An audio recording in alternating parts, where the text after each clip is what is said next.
I'm here at Titanic Belfast for the launch of the Equality Commission's latest survey about attitudes and experience of discrimination in Northern Ireland. The report, entitled Do You Mean Me?, examines not only how people have experienced discrimination here because of who they are, but also negative attitudes people may harbour towards others because of who they are. 200 people from the public, private and community voluntary sectors, along with representatives from trade unions, attended the event in the Andrews Gallery at Belfast's new prestigious flagship building. About 30% of people feel that it's sometimes okay to hold a prejudice against other groups.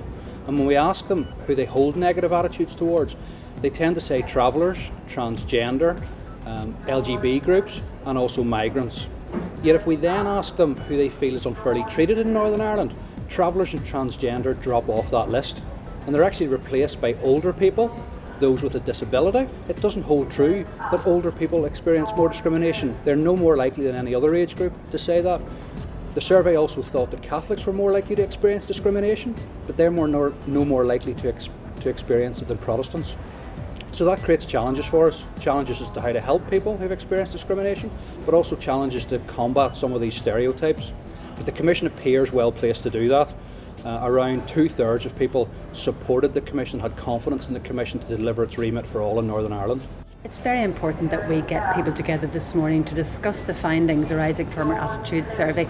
It's quite clear that attitudes and awareness and prejudicial attitudes in Northern Ireland can fuel inequalities, and it's important that we, as the Equality Commission and our wide range of partners and stakeholders who are here today, look at ways in which we can start to tackle these. We've seen the majority of people in Northern Ireland have very positive attitudes towards equality, and there's high levels of awareness, high levels of support for equality laws, but a slight hardening of attitudes in some areas, and we want to explore today what we can do collectively to address that, because that's very important for promoting equality in Northern Ireland generally.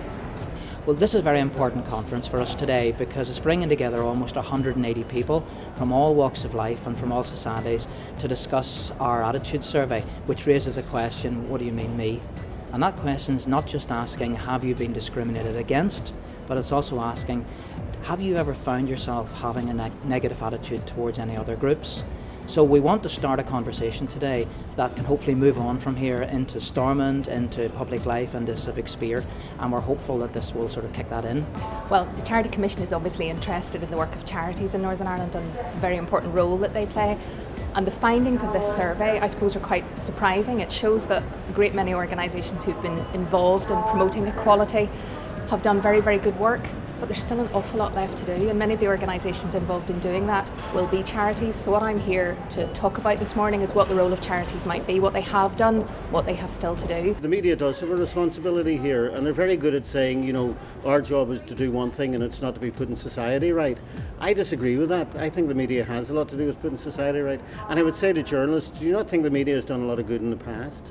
And when they own up to that and accept that, then they have to say, well, we're not letting that stop now. There is a future, and we are part of that as well, and we have to be responsible for the attitudes of the society that we serve.